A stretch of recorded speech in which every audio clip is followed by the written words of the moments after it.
ఈ ఉషా కిరణాలు తిమిర సంహరణాలు చైతన్య దీపాలు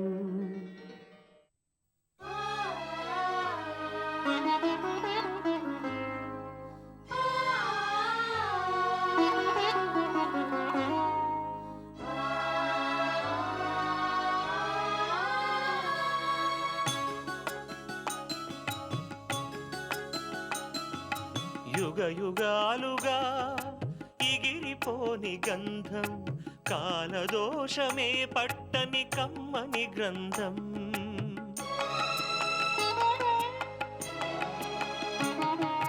యుగ యుగాలుగా ఇగిరిపోని గంధం కాలదోషమే పట్టని కమ్మని గ్రంథం బదులే కోరని పవిత్ర బంధం ఇది అన్నా చెల్లెళ్ళ అనుబంధం అనుబంధం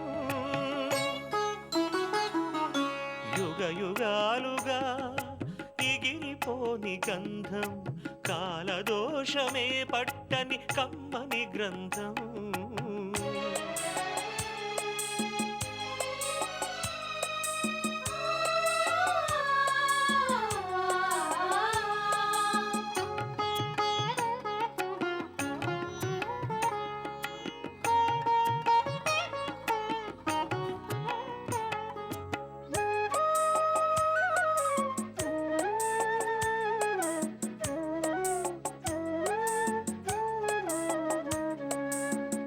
అంబలితానై కంబళితానై పెంచేటి అన్నా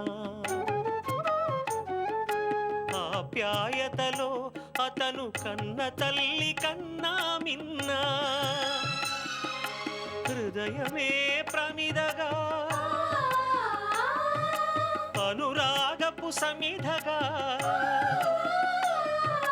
హృదయమే ప్రమిదగా అనురాగపు సమిధగా వెలిగించెను చెల్లి రూపం తన కంటి దీపం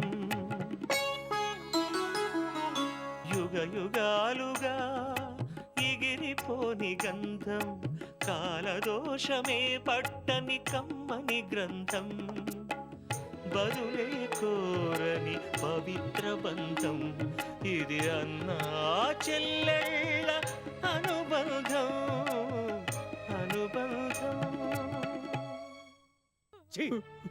దౌర్భాగ్యుడా, నీకు నన్ను తాకే అర్హత కూడా లేదు. ఈ ఇంటిని, ఈ మనుషుల్ని, మనసుల్ని ఇంకా మలినం చేయకు. ఈ దొంగ ఏడుపులతో మమ్మల్ని ఇంకా మోసం చేయకు. మోసాలకి ఒక హద్దంటూ ఉంటుంది. వెంటనే ఇక్కడి నుంచి వెళ్ళిపో, లేదా నేను అన్నంత పని చేస్తాను. వెళ్ళు.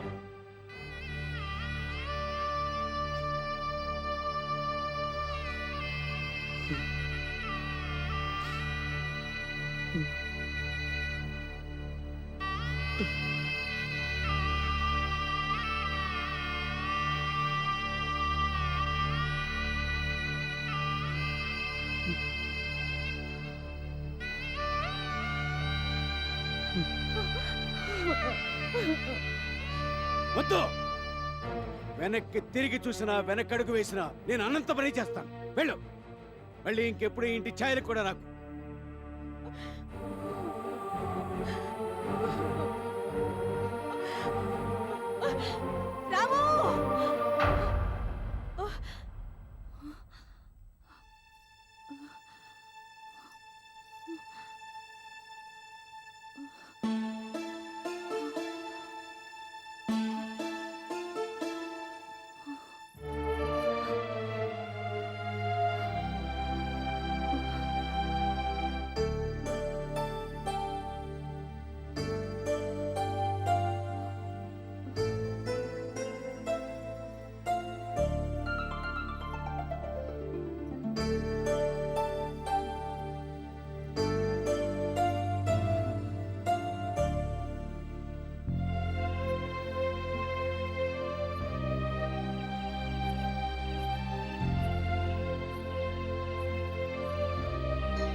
ఇక్కడున్నావా? నీకోసం ఇల్లంతా వెతికాను. ఏం చేస్తున్నావు? ఏం లేదు, పావురాలకి మేత వేస్తున్నాను. ఏం లేదమ్మా, నీకు ఈ విషయం చెప్దామని ఇలా వచ్చాను. మళ్ళీ ఆలస్యం అయితే నువ్వు కాలేజీకి వెళ్ళిపోతావు కదా. మీరెందుకు నాన్న రావడం? కాంతంతో కబురు పెట్టే పని కదా. కాంతం ఇంకా రాలేదమ్మా. పదండి, కిందకెళ్దాం.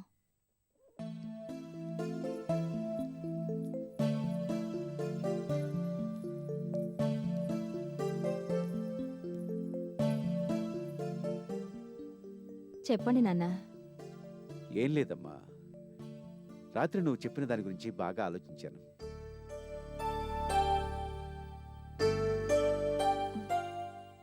చాలాసేపు ఆలోచించి ఓ నిర్ణయానికి వచ్చాను. ఏంటి నాన్న అది? నువ్వు మాట్లాడింది కూడా సబబుగానే ఉందనిపించింది. నిజమే, ఆలోచిస్తే ఇందులో వాళ్ళు చేసిన తప్పేమీ కనిపించలేదు. అందుకే వాళ్ళ పెద్దవాళ్ళతో మాట్లాడాలని నిర్ణయం తీసుకున్నాను.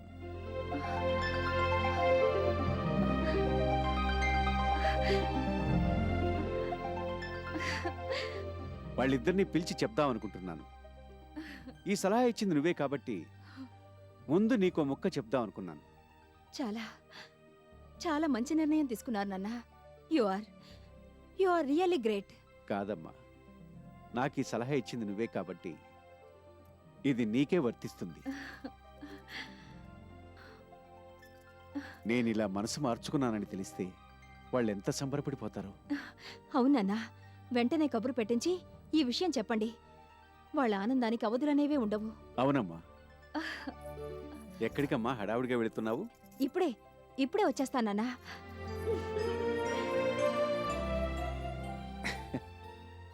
ఆనందం వచ్చినా పట్టలేం, దుఃఖం వచ్చినా పట్టలేం. పిచ్చి పిల్ల.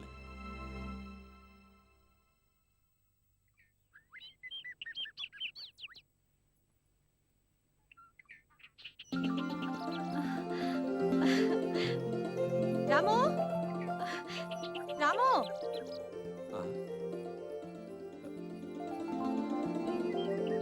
ఏటమ్మాయి గారు, ఇవాళ ఏంటి ఇంత పెద్దలాడి వచ్చారు? అబ్బా, నేను ఎప్పుడొచ్చినా ఎందుకు వచ్చారు, ఎలా వచ్చారు ఇలాగే అడుగుతావు. వచ్చినందుకు సంతోషించవు. అది కాదు అమ్మాయి గారు, నా ఉద్దేశం. స్టాప్.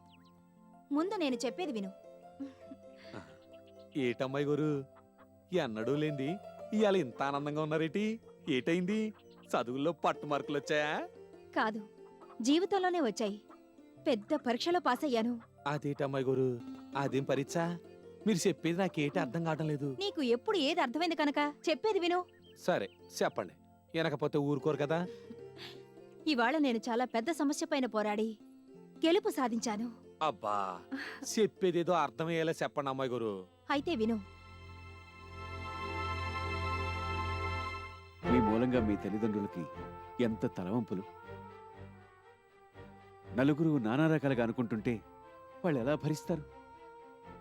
ఆ మాత్రం కూడా ఆలోచించక్కర్లేదా? మీ ఇష్టం మీదేనా? అసలు నీ అంతస్తు ఏమిటి, ఆ అమ్మాయి అంతస్తు ఏమిటి? అసలు ఇలాంటిది ఇంతకు ముందు ఈ ఊళ్ళో కని విని ఎరగం. మేం ప్రేమించి పెళ్లి చేసుకుంటే వాళ్ళకి ఎదురయ్యే అవమానం ఏముంటుంది? వెళ్ళొస్తాం. మంచిది.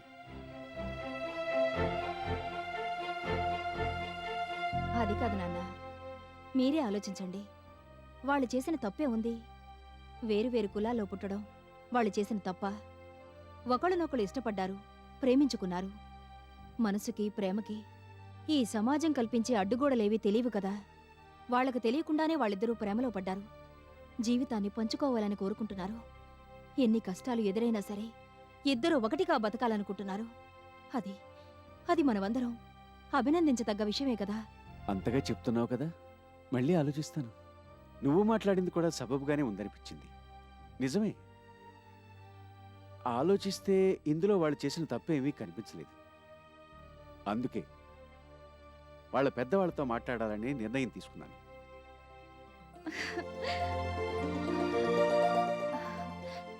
అది జరిగింది. అట్టగా అట్టాగంటూ అలా నీరసంగా చెప్తావే? ఇదెంత సంతోషకరమైన విషయం. నీకు ఆనందంగా లేదు? నాకైతే ఎంత సంతోషంగా ఉందో తెలుసా? ఉక్కిరి బిక్కిరి అయిపోతున్నాను. అది కనపడతానే ఉంది అమ్మాయి గారు. మరి నీ సంగతి చెప్పవే, నీకు మాత్రం సంతోషంగా లేదా? అది కాదు అమ్మాయి గారు, ఇందులో నేను సంతోషపడాల్సింది ఏటుంది? వాళ్ళిద్దరూ ఎవరో పెళ్లి చేసుకుంటున్నారు, బాగానే ఉంది. వాళ్ళిద్దరి పెళ్లి మీరు కుదిర్చారు, మీ మాటను ఐగోరు ఒప్పుకున్నారు, మీకు సంతోషంగా ఉంది, అంతే.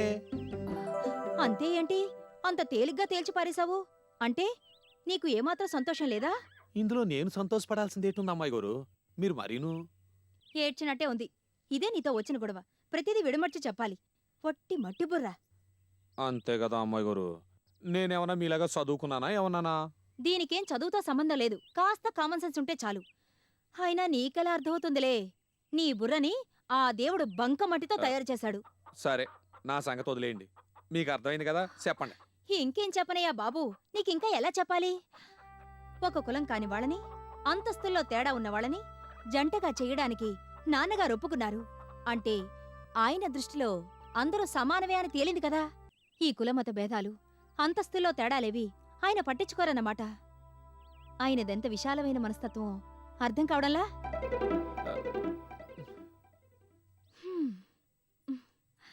మొద్దు, అంటే ఎవరైనా ఎలాంటి వాళ్ళైనా ప్రేమించుకుంటే పెళ్లి చేయడానికి ఆయనకే అభ్యంతరం ఉండదని తేలిపోయింది కదా.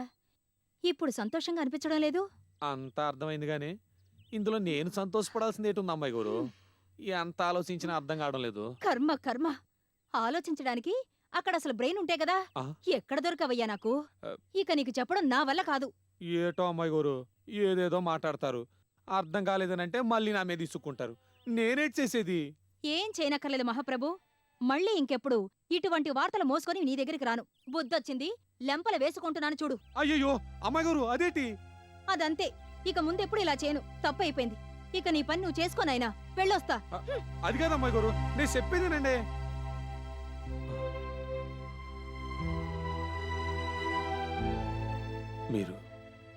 మీరు చెప్పేది నాకు అర్థమైంది అమ్మాయి గారు, అర్థమైంది. మీరు అనుకుంటున్నట్టుగా నాదంతా మట్టి బుర్ర కాదు. మీరు చెప్పేదంతా అర్థమైంది. ఆ ఇద్దరికి ఐగోరు పెళ్లి చేస్తున్నారని మీరు సంబరపడిపోతున్నారు. కానీ మన విషయంలో మాత్రం అట్ట అవ్వదు. ఐగోరు ఒప్పుకోరు. మీరు లేనిపోని ఆశలు పెంచుకోకూడదని అర్థం కానట్టుగా అట్ట నిలబడ్డాను. మన్నించండి అమ్మాయి గారు, నన్ను మన్నించండి. ఇదంతా మీ మంచి కోసమే.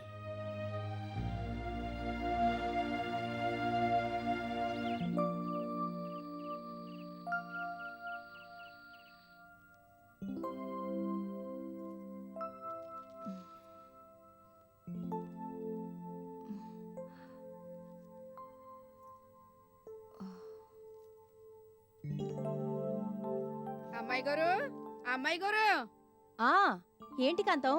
నా గదిలో ఉన్నా. మీకోసం ఎవరో వచ్చారమ్మాయి గారు. పైకి పంపిస్తున్నాను. నాకోసమా? ఎవరు? మీకు కాలేజీలో బాగా తెలిసేట అమ్మాయి గారు. అలాగా. ఆ, సరే, పైకి పంపించు. సరే.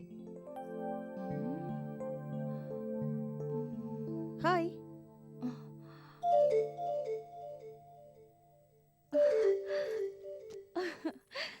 సంగీత, నువ్వా?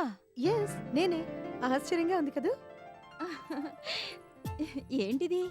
ఒక ఉత్తరం ముక్కైనా రాయకుండా, చెప్పా పెట్టకుండా ఇలా? అదే మరి మన స్పెషాలిటీ. ఉరుములేని పిడుగులా ఇలా ఊడిపడ్డమే మనకు మొదటి నుంచి అలవాటు. నీకు నా సంగతి బాగా తెలుసు కదా. ముందుగా కబురు పెట్టుంటే బస్టాప్ దగ్గరికి ఎవరో ఒకళ్ళని పంపించేదాని కదా. ఆ శ్రమ నీకు ఇవ్వకూడదనే ఇలా చేశాను. పైగా నిన్ను సర్ప్రైజ్ చేద్దామని కూడా అనుకున్నాను. అయినా ఏంటి ఇలా గుమ్మంలోనే నిలబెట్టి మాట్లాడతావా? ఓ, ఐఎమ్ సారీ. రారా. ఎప్పటినుంచో రావాలనుకుంటున్నాను. ఇన్నాళ్ళు కుదిరింది. నీ గది చాలా బాగుంది. నీ గదేంటి, మీ ఇల్లు కూడా చాలా బాగుంది. వండర్ఫుల్. You're really lucky. సర్లే, ఎప్పుడనగా బయలుదేరావో ఏంటో. ఇలా కూర్చో, కిందకెళ్ళి కాఫీ పంపిస్తాను. నేనేం చంద్రమండలం నుంచో అమెరికా నుంచో రావడం లేదు. ఆఫ్టర్ ఆల్ పక్క ఊరి నుంచి వచ్చాను. పట్టుమని 5 కిలోమీటర్ల దూరం ఉంటుందో లేదో. ఈ మాత్రానికి నేను అరిగిపోతానా? చెప్పు, ఏంటి సంగతులు? ఏముంటాయి? నువ్వు కాలేజీ మానేశాక అసలు ఉత్తరాలు రాయడం కూడా మానేశావు. నువ్వేమయ్యావో, ఎక్కడుంటున్నావోనని మేవంతా ఎప్పుడూ ఆలోచిస్తూ ఉంటాం.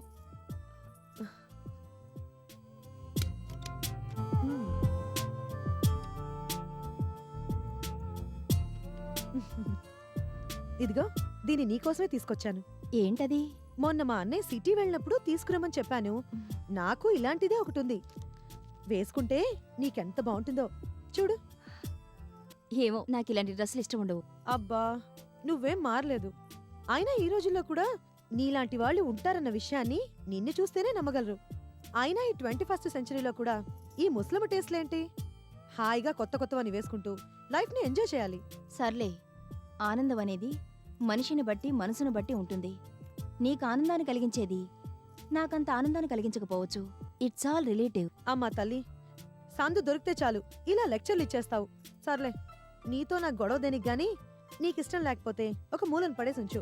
ఎప్పుడైనా వేసుకోవాలనిపిస్తే ఉంటుంది. నా మాట విని నీ దగ్గరే ఉంచు. థ్యాంక్స్. అయినా ఈ ఫార్మాలిటీస్ అన్నీ ఏంటి? ఫార్మాలిటీ ఏం లేదు. ఎలాగూ అన్నయ్య వెళ్తున్నాడు కదా అని నీకు కూడా తెమ్మన్నాను అంతే. సరే, మీ అన్నయ్య ఎలా ఉన్నాడు? బాగున్నాడా? పెళ్లి చేసుకున్నాడా? హ్మ్. ఇంకా ఆయన గారు పెళ్లి చేసుకునేటప్పుడు నేనెప్పుడూ చెప్తూ ఉండేదాన్ని కదా, ఆ జన్మ బ్రహ్మచారని. ఆయన గారు అదే. ఎన్ని సంబంధాలొచ్చినా నచ్చలేదంటూ తోసిపారేస్తున్నాడు. ఇంకా ఆయన గారి పెళ్ళయ్యేదెప్పుడో. నీకెందుకు ఇంత బాధ? నాకు కాకపోతే మరెవరికి? ఆయనకి నాకు దాదాపు 7 ఏళ్ల తేడా ఉంది. ఆయన గారి పెళ్ళయ్యేదాకా నా పెళ్లి చేయనని నాన్నగారు అంటున్నారు. లేకపోతే ఆయన పెళ్లి గురించి నేనెందుకు పట్టించుకుంటాను? నువ్వేం మారలేదే. నువ్వు మాత్రం మారేవా? అయినా 2 ఏళ్లకే మనుషులు మారిపోతారా? తీసుకోండి అమ్మాయి గారు. ట్రైనింగ్ బాగానే ఇచ్చావు. నువ్వు పురమాయించకుండానే కాఫీ తీసుకొచ్చేసింది. ఈ ఇంటికి ఓరొచ్చినా అంతే అమ్మాయి గారు. ముందు కాపీ ఇచ్చి ఆ తర్వాత ఏటైనా మాట్లాడతాం. బానే ఉంది వరుస. ఇంకేంటి సంగతులు? కాలేజ్లో మిగతా వాళ్ళందరూ ఎలా ఉన్నారు? ఎవరికైనా పెళ్లిళ్ళయ్యాయా? నీకెప్పుడు అదే గొడవ? ఇందులో తప్పే ఉంది. అయినా మీరంతా లోపలనుకుంటారు, నేను బయటికి చెప్పేస్తాను. అంతే కదా తేడా. ఈ వయసులో ఏ ఆడపిల్లైనా ఇంకా దేని గురించి ఆలోచిస్తుందమ్మా?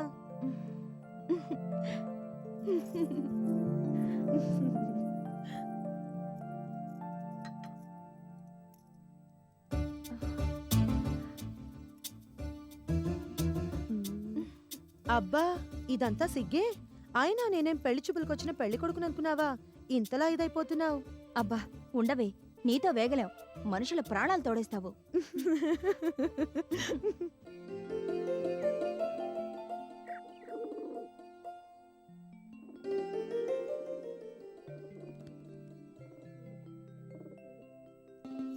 అయితే ఇలా ఎన్నేళ్లైనా చదువుతూనే ఉంటావన్నమాట. లాభం లేదు. ఈసారి అంకుల్తో నేను గట్టిగా మాట్లాడతాను. అదేంటి? నాన్నగారేదో నీకు బాగా పరిచయం ఉన్నట్లుగా మాట్లాడుతున్నావు. నువ్వసలు ఆయనెప్పుడు కలవలేదు కదా. దీనికి పరిచయం దేనికి? ధైర్యం ఉంటే చాలు. అయినా మన సంగతి తెలుసు కదా. కొత్త వాళ్ళైనా పాత వాళ్ళైనా టక మాట్లాడేయడం, ఉన్న విషయాన్ని కుండ బదులు కొట్టినట్టు చెప్పేయడం నాకు మొదట్నుంచి ఉన్న అలవాటు. అయినా ఇందులో భయపడాల్సిందే ఉంది. హ్మ్, ఏమో తల్లి, నీ దారే వేరు. పద, ఇవాళ నేను కాలేజీకి సెలవు పెట్టేస్తాను. ఇద్దరం సరదాగా ఊరంతా తిరుగుదాం. మా ఊర్ని, తోటల్ని, పొలాల్ని అన్నిటినీ చూపిస్తాను.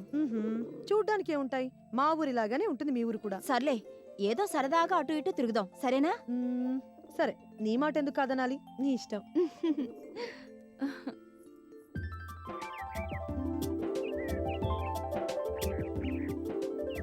నీకు మన కాలేజీ మాజీ ప్రిన్సిపల్ గుర్తున్నాడా? ఆ చండశాసనుడు. గుర్తుండకే, ఆయనతో పెద్ద గొడవ పెట్టుకున్నావుగా నువ్వు. ఎలా మర్చిపోతాను? పెట్టుకోక ఆయన ఇష్టం వచ్చినట్లు బిహేవ్ చేస్తాడా? ఆఫ్టర్ ఆల్ అటెండెన్స్ తక్కువైందని హాల్ టికెట్ ఇవ్వనంటాడా? అందుకే వాణ్ణి ఆ తర్వాత నానా అల్లరి చేశాను. ఏం చేశావు? ఏముంది, నేను తలుచుకుంటే ఏవైనా చేయగలను. నీ సంగతి నాకు తెలుసులే, ఒట్టి గడుగ్గా ఇవి. ముందు చెప్పేది విను. ఆయన గారికి కళ్ళజోడు తీస్తే ఏమీ కనపడదు కదా, మ్. అందుకని ముందది మాయం చేశాను. పాపం. పాపం ఏంటి పాపం, వాడి రోగం అలా కుదరాల్సిందే. ఆ తర్వాత అతన్ని కబుర్లో పెట్టి లేడీస్ టాయిలెట్ లోకి వెళ్లేలా చేశాను. గుడ్డి మొహం ఎక్కడికెళ్తున్నాడో తెలియక లోపలికెళ్ళాడు, అంతే. ఆ తర్వాత ఏం జరిగిందో కాలేజ్లో అందరికీ తెలుసు కదా. అయితే ఆ పని చేయించింది నువ్వేనా? ఎస్, మనమే. నేను కాకపోతే ఇంకెవరు చేస్తారు? అసలంత ధైర్యం ఇంకెవరికుంటుంది? అయ్యయ్యో పాపం, ఈ విషయం మాతో ఎప్పుడు చెప్పలేదే. చెప్తే మీరు ఊరుకోరు కదా. ఆ మాట ఆ నోట ఆయన దాకా వెళ్తుంది. అందుకే చేయాల్సిందంతా చేసి కామ్గా ఊరుకున్నాను. పాపం, ఆయనకి 4 ఆడపిల్లలు. ఆ దెబ్బతో ఉద్యోగం పోయింది. ఎన్ని అవస్థలు పడుతున్నారో ఏవో. అయినా అటెండెన్స్ తక్కువైతే హాల్ టికెట్ ఎలా ఇస్తారే? నువ్వు తప్పు చేసి ఎదురు ఆయన అల్లరిపాలు చేస్తావా? మహా తల్లి, నీకు చెప్తే నువ్వు ఇలాగే అంటావు, అందుకే అప్పుడు నీతో చెప్పలేదు. అలాగే ఆ రోజు నన్ను ప్రిన్సిపల్ ఆఫీస్లోకి వెళ్లకుండా చేసిన పియోంతిక కూడా ఇలాగే కుదిర్చాను. అతన్నేం చేసావు తల్లి? ఏముంది, సింపుల్. కాలేజీ బయట కాపు కాశాను. నన్ను ఒంటరిగా చూసి అల్లరి చెయ్యబోయాడంటూ పెద్దగా అరిచి గోల చేశాను. అతను కంగు తిన్నాడు, కంగారు పడిపోయాడు. ఇంతలోనే నలుగురు పొగయి అతని నానా మాటలు అన్నారు. అతను బిక్కమొహం వేసుకుని నా వైపు దిగాలుగా చూస్తూ అక్కడి నుంచి వెళ్ళిపోయాడు. అంతే. ఆ వెళ్ళడం మళ్ళీ కనిపించలేదు. నా దెబ్బకి అదృశ్యమైపోయాడు. అయ్యయ్యో, ఎందుకే చేజేతిలో ఇంత పాప మూట గట్టుకుంటావు? పాపమా పాడా, మళ్ళీ మొదలు పెట్టావా ముసలమ్మ కబుర్లు? లేకపోతే ప్రిన్సిపాల్ని ఎలాగోలా బతిమాలుకుని హాల్ టికెట్ సంపాదిద్దామని లోపలికెళ్ళబోతుంటే మధ్యలో సైందవుళ్ళ వాడు అడ్డుకున్నాడు. తీరా అతి కష్టం మీద లోపలికెళ్ళినా వాడు నాకు హాల్ టికెట్ ఇవ్వలేదనుకో. ఆ రోజు నుంచే వాళ్ళిద్దరంటే నాకు ఒళ్ళు మంట. అందుకే అదని చూసుకుని అదంతా చేశాను. నిన్ను చూస్తూ ఉంటే భయం వేస్తోంది. ఈ ఊర్లో ఎవరి మీద ఇలాంటి ప్రయోగాలు చేయకు. అలా అని నేను ఇప్పుడే నీకు హామీ ఇవ్వలేను. ఈ ఊళ్ళో వాళ్ళ ప్రవర్తనను బట్టి ఉంటుంది అదంతా. మనతో బావుంటే మనం బానే ఉంటాం. ఎక్కువ తక్కువగా ఎవరైనా మాట్లాడినా బిహేవ్ చేసినా వాళ్ళకి అదే గతి పట్టిస్తాను. సర్లే, పెద్ద గొప్ప చేసేవన్నీ వెధవ పనులు, మళ్ళీ దానికి సమర్థింపులు. మీ నాన్నగారికి ఇవన్నీ తెలుసా? అమ్మో, తెలియనిస్తానా? ఆయన అసలే మిలిటరీ ఆఫీసర్. కోపమొస్తే షూట్ చేసినా చేసేస్తాడు. అందుకే ఈ విషయాలు ఏవి ఆయనకు తెలియనివ్వను. ఆయన పెంపకంలో పెరిగి నువ్విలా తయారయ్యావంటే నాకు ఆశ్చర్యంగా ఉంది. ఆయన నన్నెప్పుడు పెంచాడు? ఎప్పుడూ ఏదో ఒక పని మీద ఏదో ఒక ఊరు తిరుగుతూ ఉండేవాడు. ఇదంతా మా అమ్మ పెంపకం. గొప్పేలే. హ్మ్. ఇలాగే కబుర్లు చెప్తూ ఇవాళ్ళంతా నడిపిస్తావా ఏంటి? నా కాళ్ళు నొప్పులు పుడుతున్నాయి. ఈ మాత్రానికే? ఇటువంటివి నాకు అలవాట్లేదమ్మా. సరే, వెళ్ళిపోదాంలే. ఉమ్. తోట దగ్గరికి రేపు వెళ్దాం. ఇంటికేనా? ఆ, ఇంటికే. దారిలో నిన్నొకరికి పరిచయం చెయ్యాలి, అంతే. పరిచయమా? నన్నా? ఎవరు? చెప్తా కదా, పద.